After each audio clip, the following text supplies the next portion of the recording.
Hello everyone, কেমন আছো তোমরা? শুভ রথযাত্রা। আজকে রথযাত্রা উপলক্ষে একটু জিলিপি, পাঁপড় ভাজা হলে মন্দ হয় না, তাই না? তো আমাদের বাড়ির কাছাকাছি তেমন মেলা হয় না, সেই জন্য মা বলল যে মা আজকে জিলিপি বানাবে, মানে জিলিপি ফার্স্ট ট্রাই হবে। কিন্তু ফার্স্ট ট্রাইতে এত ভালো জিলিপি হয়ে গেছে যে তোমাদের সাথেও একটু শেয়ার করলাম। দেখতেই পাচ্ছ জিলিপিটা কিরকম অ্যাপেটাইজিং হয়েছে না? চলো দেখি মা কিভাবে এই জিলিপিটা বানালো। 1 কাপ মতো ময়দা একটা বড় বাটিতে প্রথমে নিয়ে নিল। তোমরা ভাবছো দুবার তো নিল, 1 কাপ কেন বলছি, কারণ এই মেজারিং কাপটায় হাফ কাপের সমান পরিমাণ মাপা হয়। এরপর 1 চিমটি মতো নুন মেশানো হলো। তাতে এই 1 গ্লাস আমরা বা 1 কাপ বড় কাপের যে কফি মাগগুলো হয় সেই মাগের 1 মাগ জল নেওয়া হয়েছে, কিন্তু অল্প অল্প করে একটা ঘোল বানিয়ে নিতে হবে। আমাদের পুরো 1 কাপ লাগেনি, একটুখানি লাস্টে ছিল। সুন্দর করে মাখা হয়ে গেলে তার মধ্যে 1/4 কাপ মতো চালের গুঁড়ো মিশিয়ে নিতে হবে, সাথে একটুখানি টিস্পুন মতো বেকিং সোডা অ্যাড করতে হবে। তারপর সেই মিক্সচারটা ভালো করে মিক্সড করে 10 মিনিট মতো রেস্ট দিতে হবে।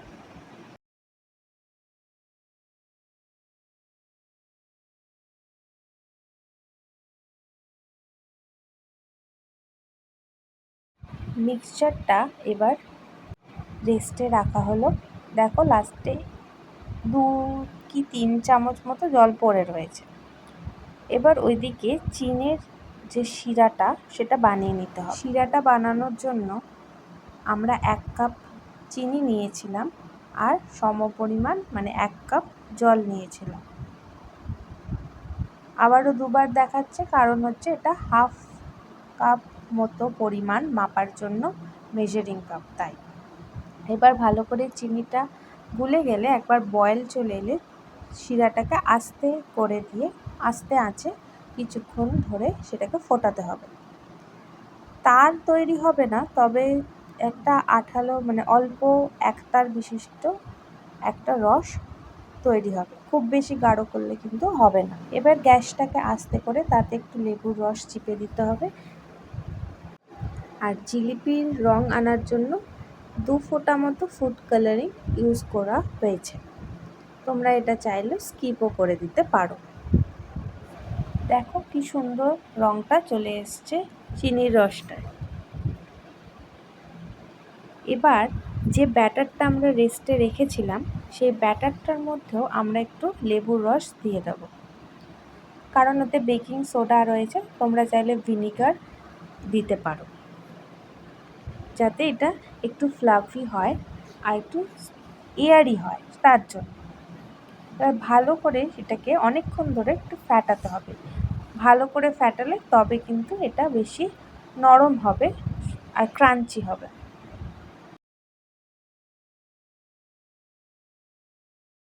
এবার জিলিপিটার পাক কিভাবে হবে তার জন্য এখানে একটা বোতল নিয়ে নিয়েছি, ছোট ফ্রুটির বোতল, আর মাথায় একটু গরম করে গোল করে ফুটো করে নিয়েছি। এবার এইটা দিয়েই ট্রাই করা হয়েছে জিলিপি তৈরি করা। এবার কড়ায় তেল দিয়ে দেওয়া হয়েছে। এবার তেলটা খুব বেশি কিন্তু গরম হলে চলবে না, যেটা আমাদের প্রথমে হয়েছিল যে খুব বেশি গরম হয়ে যাওয়ার জন্য পাকটা ছেড়ে যাচ্ছিল, জিলিপি না হোক আমিত্তি হয়ে যাচ্ছিল। ঠিক আছে, কিন্তু খেতে ভালো হয়েছিল, এটাই যেটা মেন উদ্দেশ্য।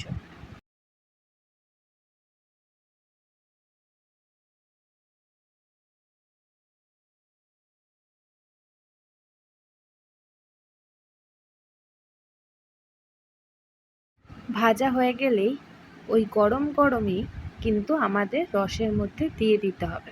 রসে 2 মিনিট মতো উল্টে পাল্টে নিয়ে তাকে নামিয়ে নিলে কিন্তু আমাদের মুচমুচে ক্রাঞ্চি কিন্তু ভিতরটা খুব সফট আর জুসি জিলিপি রেডি হয়ে যাবে।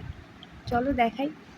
এই যে একটা চপস্টিক দিয়ে কিন্তু আমরা এটাকে তুলেছি, তুলে সেটাকে সঙ্গে সঙ্গে গরম জিলিপি, ঠান্ডা, খুব ঠান্ডা না আবার খুব গরম না, এরম রসের মধ্যে কিন্তু 2 মিনিটের জন্য দিয়ে সেটাকে উঠিয়ে রেখে দিয়েছি।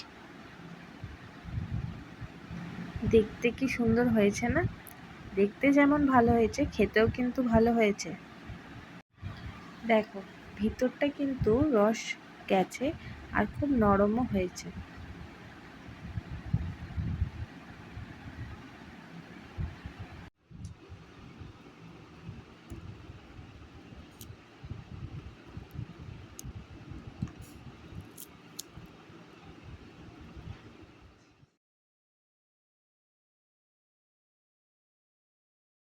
তাহলে ভেতরটা যতটা রসালো আর নরম ছিল আর বাইরেটা ততটাই কিন্তু মুচমুচে হয়েছিল, দোকানের মতোই।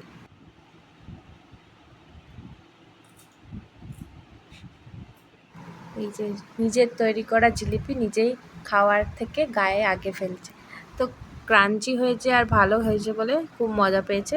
তো যাই হোক, এই দেখো লাস্টে কিন্তু খুব সুন্দর জিলিপির মতো গোল গোল পাক হয়েছে। বাকিগুলো আমিত্তি, কোনোটা জিলিপি, কোনোটা কিছু একটা শেপের নিশ্চয় হয়েছে। যাই হোক, আমাদের উদ্দেশ্য তো আর দোকান খোলা না, আমাদের উদ্দেশ্য খাওয়া। তো সেটা কিন্তু ভালো। পরে আর একটা ভিডিও নিয়ে দেখা হবে। টাটা।